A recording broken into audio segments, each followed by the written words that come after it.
Hey, friends! Just so you know, we enjoy the swear word and we rely on good old fashioned humor to get through some seriously dark subject matter. At no time do we intend any disrespect toward the victims or families of the victims in the cases we cover. Also, be sure to listen to the end for a few palate cleansing bloopers to reset your mindset. And with that, we thank you for listening and we hope you enjoy.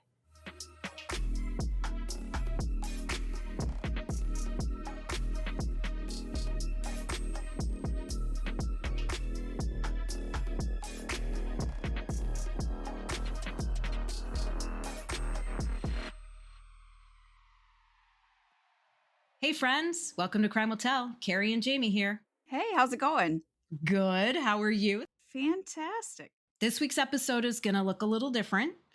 For those of you who have been with us for a while, you know we like to focus on the more obscure cases, the ones that don't get the headline and media attention because, I don't know, maybe they're not salacious enough, or maybe because the victims come from disenfranchised communities. Maybe there's a cover up. Insert reason here, but obscure cases, in my opinion, require a lot more effort to find reliable and accurate source material. Yep. So sometimes when we're researching all over the place to try to find as much reliable, verifiable source material. And many times, like you, James, I find myself going down rabbit holes, usually related to the case I'm researching, but not always. And this is one of those times when I found myself down a rabbit hole and I was like, okay, I need to set aside the case I'm researching and pivot, because what in the name of all that is holy is going on up in fucking here? Oh, shit. Okay. What I was noticing was like a rash of young people who went missing, were subsequently found or discovered dead. Okay. But when I read about these young people, it's like the details or the gaps or lack of details, it wasn't passing my sniff test. It just felt off.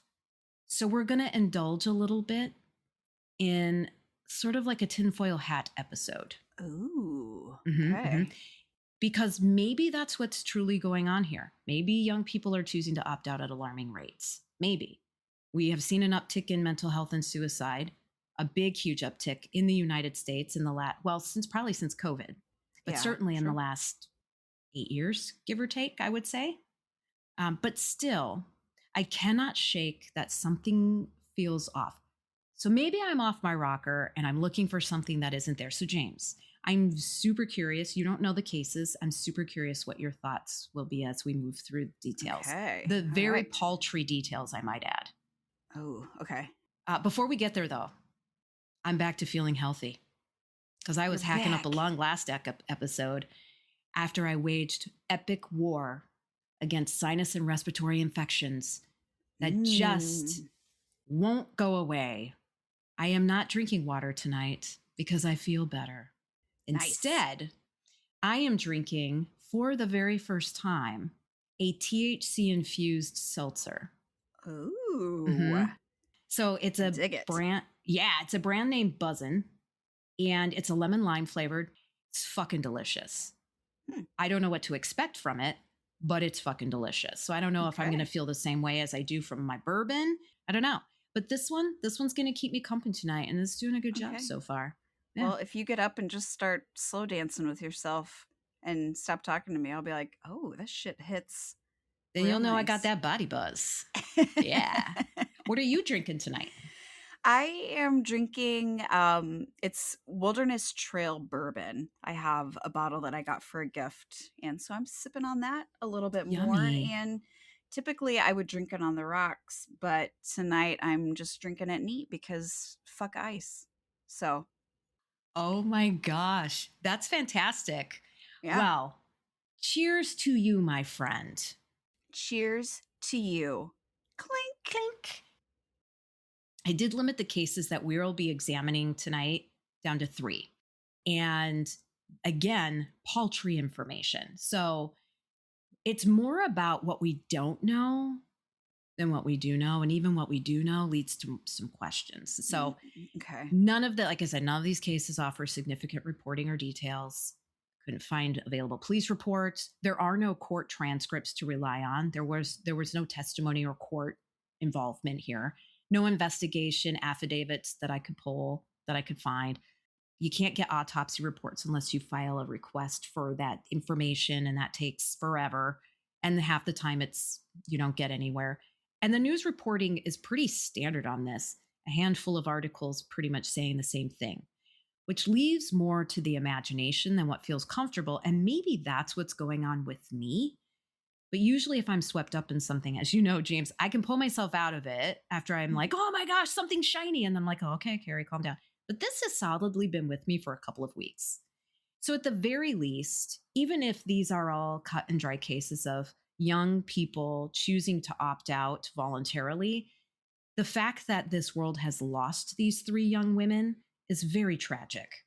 But if they aren't caused by suicide, then justice is not being served. Right. Yeah. And I struggle with that idea too. And also, there are families left behind, and these young women were loved. So, the first case that we'll talk about is about a 22-year-old woman named Eliotte Heinz. At the time of her death, she was a graduate student at Viterbo University in La Crosse, Wisconsin. She was originally from Hortonville, Wisconsin, which is like 10 minutes from me and 20 minutes from you, James. Yeah. She was pursuing her graduate degree in mental health counseling. We have a very good friend that is a mental health counselor. We know what kind of education that requires. And she was in her graduate degree program. And she was described by family, friends, and neighbors as kind, caring, and deeply loved. On the evening of July 19th, 2025, Eliotte was out in downtown La Crosse at some bars having a good old time. Surveillance cameras recorded her leaving a bar in the early morning hours around 3:20 to 3:40 a.m. on July 20th. She was walking alone along Front Street South toward the Mississippi River embankment and in the direction of her apartment, which was about a mile away. This was the last confirmed sighting of Eliotte before she went missing.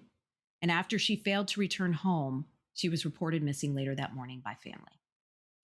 Now, her smartwatch data showed that her last recorded steps were around 4:30 a.m. on the morning of July 20th, and a final recorded heart rate was captured at about 7:30 a.m. This was still hours before her loved ones realized she was missing and notified authorities. Huh. Okay.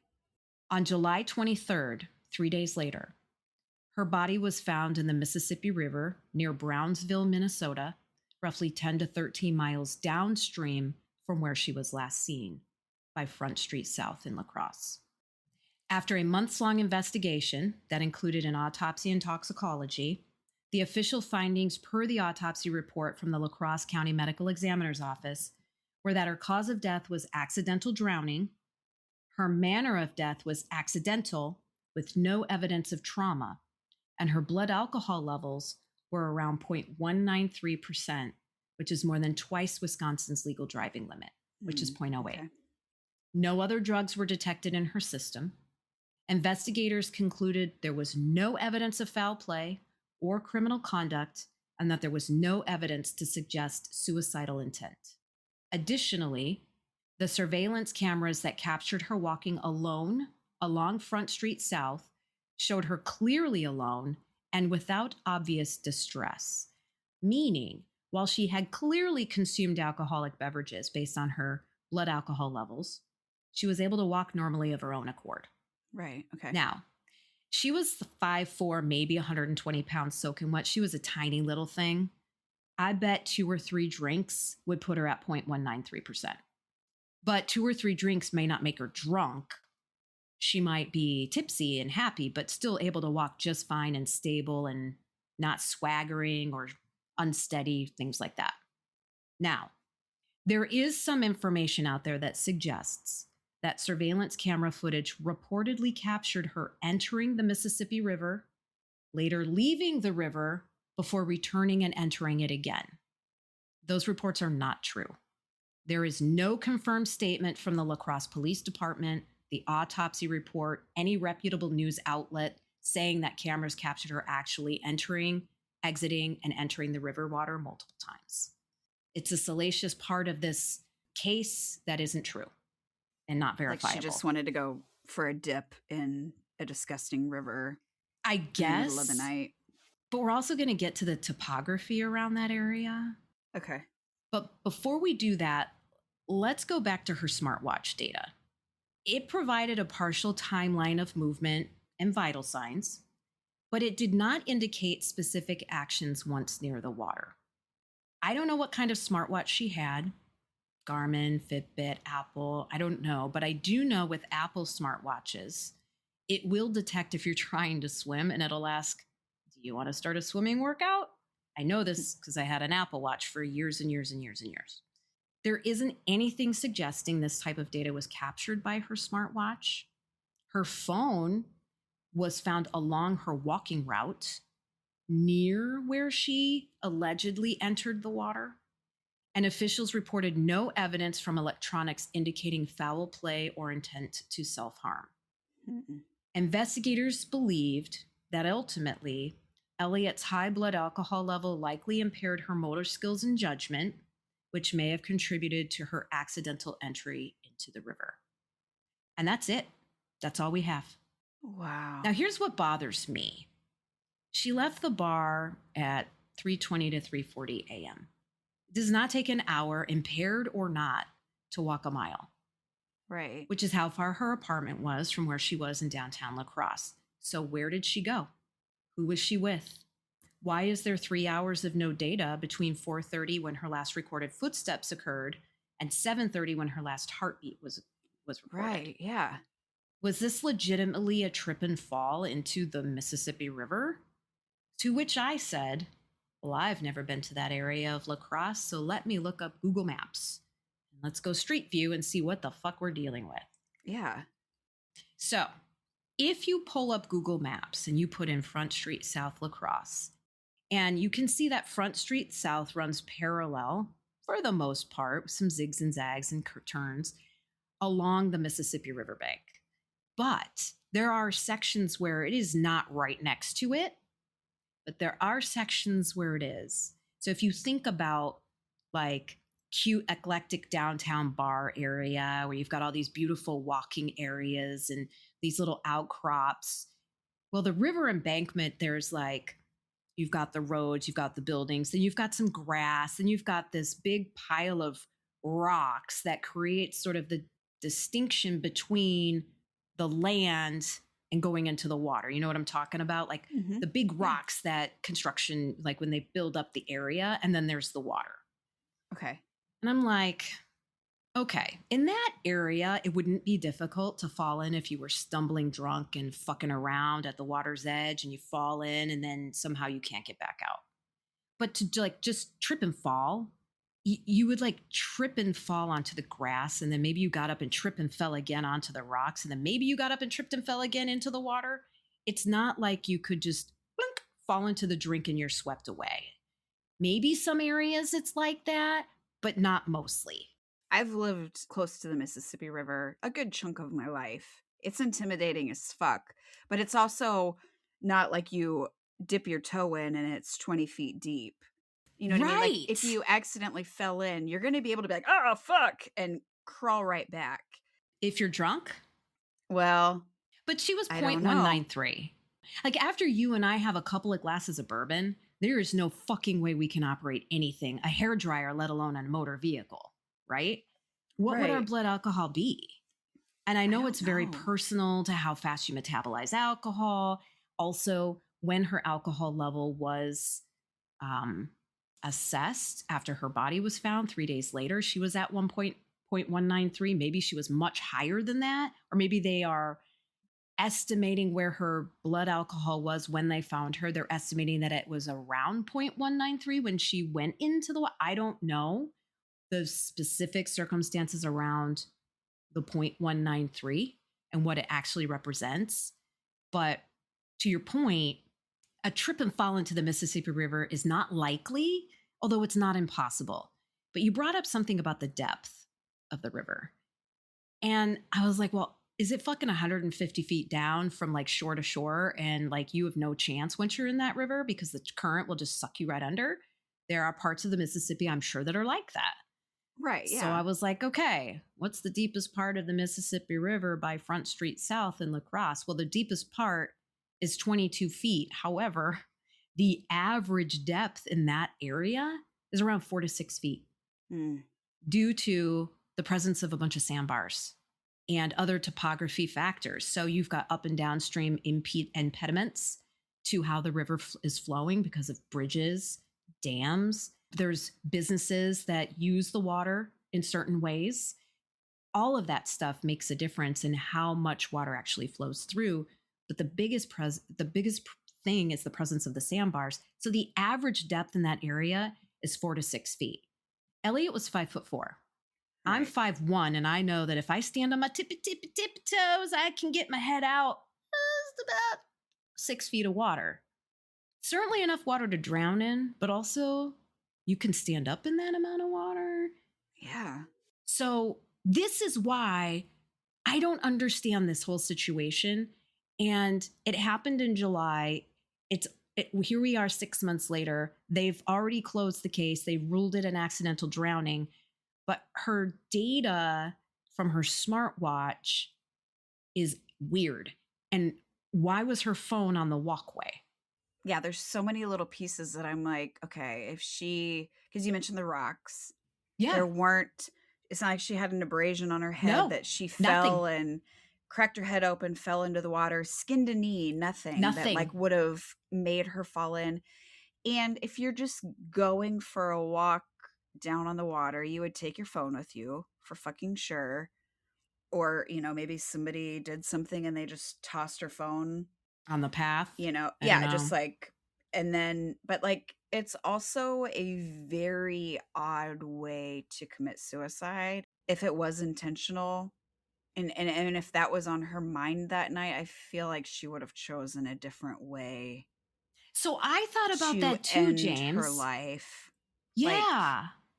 Because you the know what I the mean? authority, yeah, the authorities ruled it an accidental drowning. But to your point, there was no indication, at least not in any reporting, that she had any injuries. Everything that the La Crosse Police Department has indicated is that there was no evidence of foul play. There was nothing on her body to suggest that she was roughed up or was in an altercation in any form or fashion. Absolutely nothing about any sexual assault, if there was anything, which is the first thing you think about when you have a young 22-year-old woman who is found dead. Yeah. Unfortunately, that's just where we go in the United States. And then also, like, it took her an hour to walk around before her last recorded footsteps at 4:30 when she left the bar between 3:20 and 3:40. Like, where was she? Who was she with? Was she so disoriented and lost that she didn't know where she was and she got turned around? But then how did she end up in the water? She had Right. if her death was ruled an accidental drowning, she had water in her lungs. So she clearly drowned. Hmm. But was it really an accident? Yeah. Did she take her own life? Like, I don't know. It just seems weird. This whole thing, Yeah. just, there's something missing here. If there's footage of her walking and she's got her wits, like she's able to walk normally, I feel like Yeah. it's a big stretch to be like, I'm gonna go home, I'm fine, to like, I'm gonna go for a fucking dip in the Mississippi. Like, who does that? I mean, I'm sorry. I know that there's probably spots that are nicer, and maybe I'm just a germaphobe, but rivers are Oh, you're for gross. sure a germaphobe. Well, yes. But like a river typically isn't something, especially the Mississippi, that you just go for a quick dip in. I mean, there are Uh-uh. parts where there's little beaches and it's maybe on a just a calmer spot that you could swim, but you don't do it in the middle of the fucking night, and you don't just like walk off a path and go get in the Mississippi and go for a swim and No, leave you your don't. phone for, so it's just, I mean, nobody can tell us what her mindset was or what her thinking was, Mm. but it just, something about it is very, very strange. Yeah. I I wouldn't go into the Mississippi if I had a paper cut, a recent paper cut. Fuck I'd be no. afraid of like what kind of toxins and like You're going to riverborne get bacteria. something. Yeah, flesh eating bacteria or some Yeah. bullshit like Or E. that. And coli or some nasty shit. yeah. Yeah, so that's Elliott Heinz, and that is why it just doesn't sit right with me. It got my attention because she was from Hortonville, Wisconsin. And then she was also in lacrosse in her graduate program. So of course I was like, oh, Wisconsin, what's going? And then I was reading about it and I'm like, wait, what? Oh, maybe, maybe I can find more information. No, like this is it. From her watch, were they able to confirm, or did they talk about like her stats, like as far as like if if they matched with a natural Mm-mm. drowning? No, Nothing. Because I'm no, so there was nothing curious, like what reported. her heart rate and like O2 Right? stats and all that, Nope. like all those things, like if they told a story of like she's obviously struggling, like this is when she's drowning and it makes sense. Like, you know what I Yeah, mean? nope.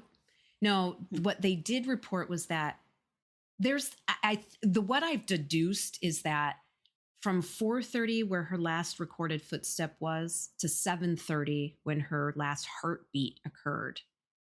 There's those 3 hours. I get the impression just through my own interpretation of reading all of the information about this case, I get the impression that the Cross Police Department believes that at some point in there she was in the water, but they did say her smartwatch data did not reflect at all what her movements were during those 3 hours. I Okay. find that weird. Yeah, same. Very, very, very weird. And the reason why is because if she went into the water at 4:30, it wouldn't take 3 hours for her heartbeat to stop, because she would drown in a matter of, unless she was trying really hard to like stay alive, and she tried to stay alive for 3 hours. But if that's the case and she had her smartwatch on, which I don't have any reason to believe that the watch wasn't on her wrist when her body was found, then it would have recorded something, activity, movement, something, and it didn't record a thing, allegedly. And the The only whole thing that I thing could is think weird. of, yeah, would be that she maybe like the alcohol hit her on the way home and she was like, Maybe? I'm going to be sick or I'm going to go off. But why leave your phone on the path? You would take it Right? with you in case you needed help or just to distract yourself. And there's video surveillance footage capturing her walking down Front Street South. And you can just tell by her stride, she is full clip walking. She's Hmm. purposefully full clip walking towards the direction of her apartment, holding her phone. You could see her holding her phone in that Really? footage. Yes. Because it doesn't make sense that she would be like, ooh, I got to go sit on these rocks or whatever and just chill out for a little bit. And even if you did, you wouldn't be down there for 3 fucking hours or 4 hours or Right. whatever. And then just be like, you know what? Early morning swim. Like, Yeah. it just, none of Yeah. it adds up. Yeah. Yeah. Okay. There's missing data and missing time, and it all just doesn't sit well with me. It just Yeah. doesn't sit Same. well. All right. So our next case is about a young woman by the name of Claire Tracy. Now, Claire was from Menominee Falls, Wisconsin, which is, I don't know, north a couple of hours from where we are. She was born in West Dallas, Wisconsin, but she grew up in Menominee Falls. Okay. And she was attending Rice University in Houston, Texas at the time of her death. She was in her second year as a finance major. She was majoring in business with a focus in finance. So she was a finance major. She had graduated from Brookfield Academy High School in Menominee and was a standout on the soccer field as well as in academics, like soccer phenom, real good, really talented on the field. And so she went to Nice. Rice. She signed with Rice to play soccer. On Sunday, December 7th, 2025, Claire was discovered dead in her off campus apartment in Houston, Texas, right by Rice University. Authorities and credible news outlets have not released any detailed public reports describing the circumstances surrounding Claire's death. However, the official records from the Harris County Institute of Forensic Sciences states her cause of death was asphyxia due to oxygen displacement by helium. Yeah, I see the look on your face. I'll say that one more time. Her cause of death was asphyxia due to oxygen displacement by helium. Was she at a birthday party? Okay. I'm so glad you said that. This means her lungs were deprived of oxygen because helium replaced the air she breathed. Her manner of death was ruled a suicide. This means investigators concluded, I love the look on your face right now, I'm James. so confused. This means investigators concluded her death was self inflicted and intentional rather than accidental or resulting from another person's actions. So, this was a Hmm. new one for me. I haven't seen this cause of death before, not to suggest I'm an expert in causes of death or PhD in deathology or anything like that. But I immediately, as did you, I'm pretty sure, James, had a mental image of sucking helium out of a balloon and talking funny. All the times I've done this as a kid. How many times have Yeah. I done And this? I mean, I've done it a few times as an adult.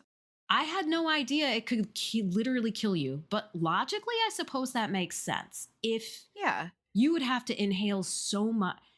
Okay, so I get asphyxia and suffocation confused, and I know they're not the same thing. In this case, we're talking about asphyxia, which means the body doesn't get enough oxygen to sustain life. Something is preventing it, but it's not like it's not like somebody's got a hand. It's not like like suffocation where somebody's physically crushing your throat or preventing your ability to breathe. It means that you just aren't getting enough oxygen to sustain life for whatever. Maybe you're out in space, that would be asphyxia. It's like you're not getting enough oxygen. Okay. Medically, asphyxia means the exchange of oxygen and carbon dioxide is impaired, so tissues are starved of oxygen. So when you breathe in oxygen. When you breathe out, you exhale carbon dioxide, and that exchange gets disrupted when you can't breathe in the oxygen and get rid of the carbon dioxide. Okay. When the cause of asphyxia is listed as oxygen displacement by helium, it means that helium, which is this is always hard to say, which is an inert gas and therefore is not toxic to humans. Helium does not hurt us. So when we breathe in helium and then we talk really funny, that doesn't hurt us. But because helium is an inert gas, it's not toxic to us. So if we take it in, we're replacing the oxygen that is normally in the air being breathed. This doesn't act like a poison to us, but rather it's like a blocker. So what's happening is it reduces the oxygen concentration in breathed air to really dangerously low levels, leading to hypoxia, which is just a fancy word to say severe oxygen deprivation. So basically, you're breathing in helium, you're not getting oxygen. You do that long enough, you're going to kill yourself. Right. So it's not toxic, but the effects that it has on the body can be Right, right. Too much helium, not enough oxygen equals not good for the body. right. Yes, right. Now, in a normal atmosphere, oxygen makes up about 21% of the air we breathe. If that drops below a critical threshold, I've been seeing like 6%. I don't know if that's true, but that's what I've been seeing. The body rapidly loses any ability to oxygenate the blood and tissues, which causes loss of consciousness, followed by death if you can't get oxygen. Okay. So basically, like we said, the helium in itself isn't dangerous or toxic. It just simply fills our lungs with a gas that contains no usable oxygen. So it doesn't allow the body to breathe the necessary oxygen to deliver that oxygen to vital organs and tissues. That's why it's never called helium poisoning. Either way, it's fucking horrifying to realize that something like this could happen from sucking helium. Yeah. Now, having explained this, I bet you're thinking, wow, okay, that makes logical sense. And that's very tragic and so senseless. But now I have 1,000 other questions. Right? Okay. Where But was she? What was she doing? Who was she with? oh my Why were God, they girl. doing this? Yep. Okay. Helium is a physiologically inert gas. We've mentioned that.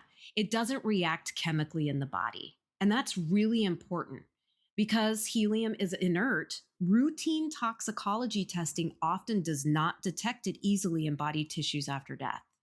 In fact, forensic pathologists sometimes don't find helium in blood or tissue postmortem because it's very volatile and dissipates very quickly. Because of this, in practice, cause of death determinations for this mechanism often rely on the circumstances of discovery, for example, scene evidence and body placement, plus autopsy findings consistent with oxygen deprivation rather than a strong chemical signature. meaning it is much more of an art than a science when this type of cause of death is described. Yeah. So, what I got from that was they couldn't test her body for helium because it wasn't there, but they've determined with everything else that she intentionally took her own life by sucking on helium. And so she was found alone. Allegedly. I don't know. And just with a pile of balloons around her. Great questions. A helium tank. I also have those questions. I don't know. Now, social media also made an appearance in this case, though from a legal perspective, there is no official police or forensic report publicly stating that her social media posts directly caused her death or were related directly or indirectly to her death. Reported content is social media activity seen or reposted by news outlets, not legal findings or statements from law enforcement. Now, that said, Claire did share at least one video described as her, quote, version of the devil trend that involved a conversation with an AI chatbot reported as ChatGPT, but not confirmed. I have no idea what chatbot she used. In that post, Claire wrote a prompt intended to trigger a brutally honest response from the chatbot, beginning with, quote, I'm doing the devil trend on TikTok. I will say, the devil couldn't reach me, and you will answer, he did. Then I will ask, how? And you will give me the most brutally honest answer based on everything you know about me. Because chatbots know a lot about humans. Now, there is no official source confirming that these screenshots that were in news sources or on her TikTok were altered in any way, nor that the chatbot's response was generated by a specific model. So we don't truly know which chatbot it was. It was only described by outlets as part of a devil trend. Have you heard of this devil trend? No. But I'm not young and cool. I'm not either. Most trends. Trends are not my jam. If you read the entire exchange with the AI chatbot, it's vague, it's superfluous, it has a lot of big words. It's also pretty short. Here's the response that Claire posted in screenshots on her TikTok account. Quote, now this is what the AI chatbot said back to her when she said, the devil cannot reach me. And the chatbot said, he did. And she said, how? And this is what the chatbot said. Quote, because you did the work for him. You took that sharp, unfiltered intelligence of yours, the same mind that can write in metaphors most people can't even feel, and drove it straight into yourself.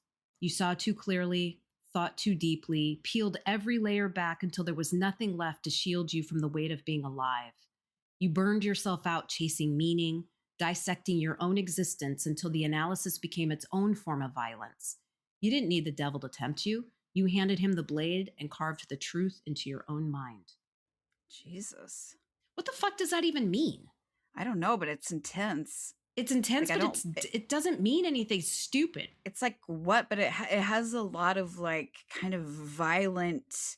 Yeah, but it. I don't know. Just some of the verbiage is like it's dark. I just don't like it. Yeah. It doesn't get. It gets like an icky feeling. Yeah. Now the timing is what's interesting, because Claire posted screenshots of this interaction with that AI chatbot the day before she was discovered dead in her apartment.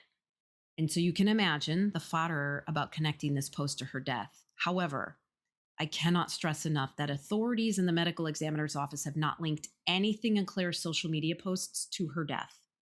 And also, it seems to me like social media posts from young women are dramatic and haunting in general. Like, that seems to be a general theme. So you got all of this, but here's what bothers me. And we're going to get back to some of the questions you were asking. We have literally no information. What I just shared with you is what I've been able to find. Weird. Okay. We have no information about the scene, the condition she was found in, how investigators arrived at cause and manner of death, how long she was estimated to have been deceased by the time her body was discovered, Her last known movements or whereabouts before she was discovered, we're not really sure how she was discovered. Some sources say a welfare check was requested. Others suggest she was found unresponsive by someone. The exact wording of the initial discovery has not ever been publicly detailed by law enforcement statements. We don't know what items were around her body, what delivery mechanism for the helium was used. We don't know anything. Oh my God. That is, yeah, this one is really, really strange. Now, if there was like a Google search, on her phone that was like, how much helium would it take to make you die? And then there's Nothing. like a room full of balloons and even like a goodbye video to her family or something that would just make it so blatantly obvious that that's how she chose to end her life or I don't whatever. know. But like, what did they fucking find that they made that connection I don't know. to helium? Like, It's that is so so frustrating. unusually random. And also, Yeah. would it make sense for a 19-year-old to be like, helium will kill me and I'm going to use that to die? So on the one hand, one would think, well, obviously the scene and manner in which she was discovered was so obviously death by oxygen displacement by helium that it's cut and dry. And out of respect for the family, we're not sharing any details. Or it's we're not really doing anything about this. I don't know. The whole thing just seems weird. And like I said at the start, if these young women did choose to voluntarily opt out of being alive, that is just as tragic. Right. And that's a whole other conversation of what is going on with our youth, right? That's a whole Right. other conversation, not for a true crime podcast, but this also felt weird to me. And again, maybe I'm creating something that's not there, but she was 19. Yeah. Like helium? It was ruled a suicide or just an Yep. accidental death. It was ruled a suicide. Elliott Heinz, the first one, was ruled accidental. This one was ruled a Right. suicide. If anything, I would have thought this one would have been accidental. Yeah. Just fucking If, around, seeing what it was about, and yeah, you took one too many accidentally. hits. Yep. When the body loses conscious, and I am not a medical, like I don't have it, I don't work in medical anything. I always thought that when the body loses consciousness, your brain tries to kickstart you breathing again. When she lost consciousness, she had so much helium in her body that her brain couldn't kickstart her to breathing again. Yeah, unless, and again, it's so fucking frustrating because you don't know what they found. But if there was like literally a tube from a helium tank into her mouth that like Oh, I was, suppose. Yeah. or like a mask of some kind that was like just pumping helium Oh, into shit. her I didn't even body, think of that. that No. would make Okay. sense to me. Yes, that would make sense. For them to make that assumption, there had to have been something that she had rigged or something so obvious that, but why not release it? Why not? If Claire really did take her own life intentionally by sucking on helium, and it was such that cut and dry, there was no other way to interpret what investigators and authorities were seeing, wouldn't you Right. think that they would say, she was found with a tube running from, like, they would just say she had a mask? Because that would make sense to me. What you just said, a mask or like a tube running from a helium source or something, whereby when she did lose consciousness, she was still inhaling helium. Yeah. Frustrating, fucking sad. Again, I'm Claire not going to sleep Tracy's tonight, Carrie. family. I know. But her I can't even imagine what they're going through. This was just last month. Yeah. Damn. Yeah. The final case we'll discuss involves a 19-year-old woman by the name of Camila Mendoza Olmos. Okay. This is also the case that we have the least information and detail on. So if you thought we didn't have a lot before, just wait. Ay, ay, ay. Camila was last seen on December 24th of 2025, but she was last seen leaving her family's home in Northwest San Antonio, Texas. She was captured on video outside the residence shortly before 7 a.m. that morning. Authorities believe Camila walked away from her home with only personal items such as her car keys and possibly her driver's license, but she left her phone and her vehicle behind, which felt odd. Yeah.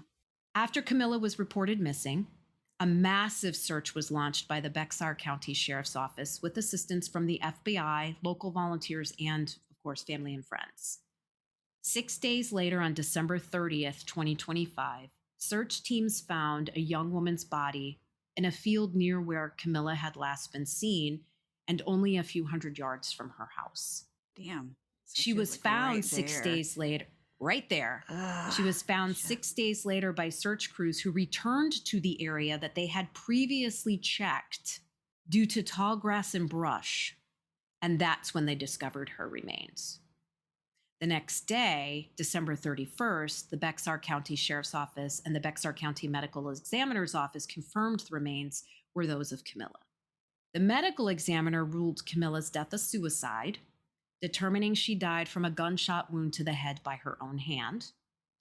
Law enforcement stated no foul play was suspected in connection with her death, and a firearm was recovered near her body. Okay. Investigators noted that it possibly belonged to a family member and had been reported missing prior to her disappearance. However, what is very important to note is that we don't yet have any verified proof that the firearm that had been reported missing prior to Camila's death was actually indeed the same firearm that was recovered near her body, because I don't know. I don't have any ballistics reports. I have no idea if a ballistic report or a ballistic test was done. The only verified reporting I was able to find regarding Camila's alleged state of mind at the time of her death was a quote from Sheriff Javier Salazar, who, according to a December 31st, 2025 ABC 7 Eyewitness News article, said that one possibility investigators were working under regarding the teen's disappearance was the, quote, fear of self-harm, and that there were some, quote, indicators of suicidal ideation and undiagnosed signs of depression. Quote, from what's being described to us, it sounds like it was a young person going through a very tough time in their life. Dashboard camera video was released that may show Camila right when she went missing. Investigators believe footage shows the college student walking near her home the morning she disappeared on December 24th. She was also captured on surveillance video rummaging through her car on Christmas Eve morning, then walking out of sight. There is an unverified rumor out there suggesting that she was rummaging in her car for the stolen gun. But again, I cannot stress enough that this piece is purely sensationalized and it's not verified. Police have not released any evidence or suggestion of evidence that they know what she took from her car. It's my understanding that on surveillance footage captured from like home cameras and doorbell cameras, you can't really see what she grabbed from her car. Got it. And that's it. That's all we know about this case. So no info about gunshot residue on her hands. Interesting that you would bring that up. Here's what bothers me. How in the world did the search crew miss her body laying in an open field a mere 100 to 200 yards from her house? Yeah. I understand there was tall grass and brush, but have you seen how search crews search for bodies and evidence? They do a grid search. You can't miss shit. This doesn't make any sense to me. You're basically like shoulder to shoulder. Yeah. Moving through. So there's not big, wide open spaces that get overlooked. Exactly. So if she was truly there the entire time, that doesn't make sense to me. That it would take them 6 days to find her body. Also, there are no crime scene photos to indicate the position of the gun relative to her body, relative to her hand.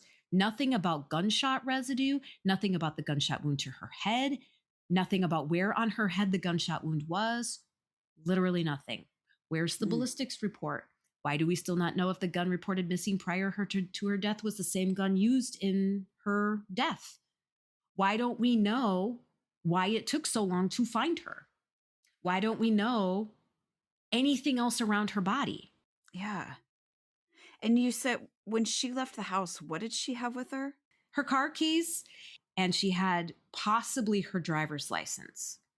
So either she had her driver's license or she didn't. I don't know what possibly means. I don't know if they Yeah. found it in the vicinity of her body or the vicinity of her car, if they found it on her person. I don't know.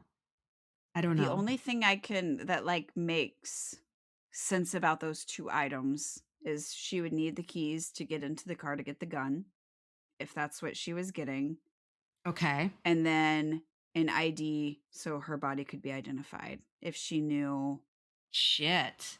that that's what she was going to do. Like those would be the two items that she would need because she left her phone, she left all of her other stuff. Yep. Then also, if she wasn't that fucking far away from her house, like, did anyone hear gunshots? No reports of gunshot. She Ah, was in San Antonio. That's a pretty populated area of yeah. Texas. Nobody reported hearing gunshots or a Hmm. gunshot. If she was in an open field, that would have rang. Or maybe it wouldn't have. I don't know. Maybe sound is louder when it bounces off building. I don't know. But she was real close to her house, though. Yeah. Real close. And it's like if you wanted to be discovered, why not just do it somewhere closer? You know what I mean? Instead of putting your family through like days of searches. And I mean, maybe she thought that in that area she would have been found quickly. And Maybe. if they did just overlook it, but it's also very sus that they didn't find her, and it would be a very easy scene to stage later on. Thank you. Because I would have suspected that at least in basic reporting, there would have been the cause of death was a gunshot wound to the head. The manner of death was ruled a suicide because X, Y, and Z. Yeah, and nobody knows what the weather was like, but Nope, was there blood around her body? nothing. If there was no blood, obviously she wouldn't have been killed there, but had it been raining, like torrential downpours, like you Yep. just Nope, who fucking nothing. knows? Ugh. This one, like, of the 3 stories that you told, this one kind of has the most possibility for me, like, that it could have potentially been a Is it suicide. because there was a report of the gun found near her body? Yeah, and just the items that she had with her. Okay. Why would she keep her car keys if she doesn't need them anymore? Like she got into her car. If she was getting into her car to get the gun, why would she bring her keys with her? When she didn't even bring her phone, I would think she would leave I don't the know. I mean, keys, maybe right? she was thinking, like, "They're gonna be finding me soon. My parents will have the keys back to the car." Who I fucking also knows? recognize that when people struggle with suicidal ideation, I think it's probably very personal about whether or not they think about what they're leaving behind for their loved ones. If Camilla really did take her own life at 19 years of age and she felt like that was her only option or Mhm. that was the path she wanted to take, is she really thinking about what she's doing to those she's leaving behind? Yeah. I don't know. I mean, as someone who has I mean, I've had my more than I care to admit thoughts of suicide. Like, I mean, as a gay teenager in a small town in the middle Yeah, of you've Missouri, had your like struggles. one thing that always was in my mind was I lived with my mother and I didn't want to like leave a mess.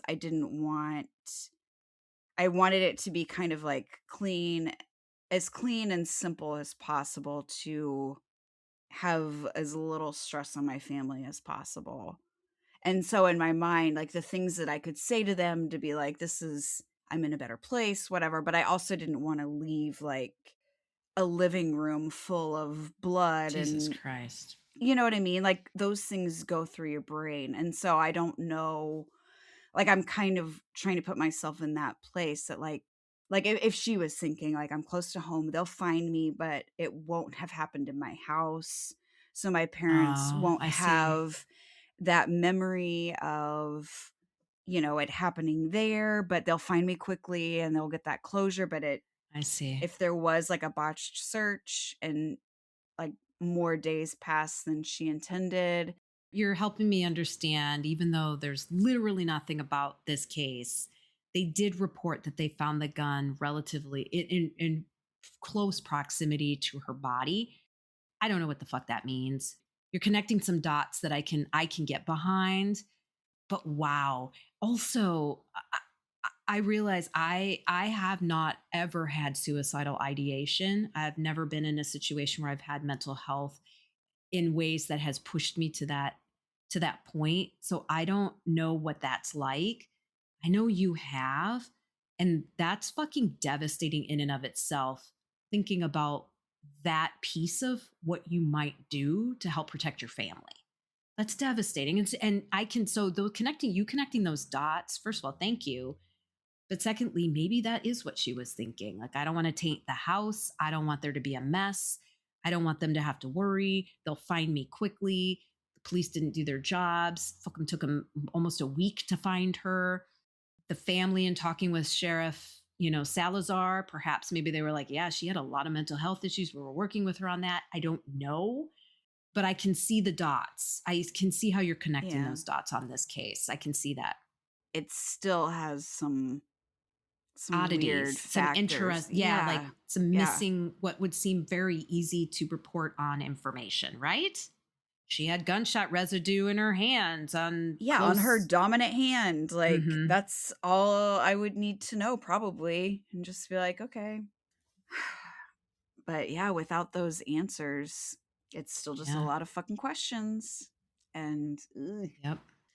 So if you're listening to this and you have any knowledge of these 3 cases, please do let us know if there's more to these stories than the paltry reports that exist. So many details we don't have.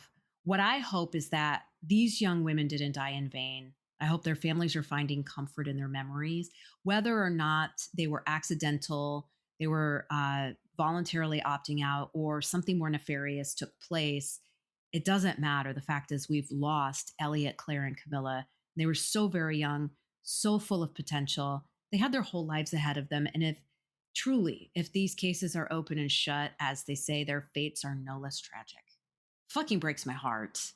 And yet, I still feel pretty squirrely about these cases. Yeah. I'm feeling pretty squirrely. So, you know what? At the very least, I wanted to give their names some airtime. Because if Elliot died accidentally, what an absolute fucking shame. If Claire and Camila did take their own lives, what a fucking shame. We've failed them as a society. We live in the United States, right? We are an industrialized nation. We should be able to take care of our youth, and we should be able to take care of their mental health, if that's truly what's going on here.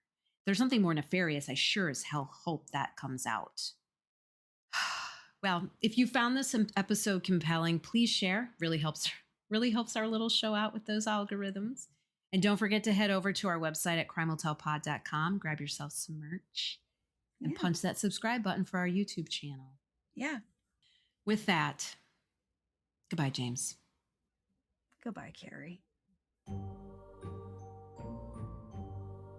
I was under the desk. Fucking A, you popped up like a gopher. Same dumb goddamn thing's gonna come out of my mouth and be like, hey. Hey, girl. How's it going? That's really fucking stupid. Yeah, it's a big bag. Don't judge. Pineapple and skunk. Today. And I'm gonna try and sit still like a good girl. Something doesn't feel right to me. Dink.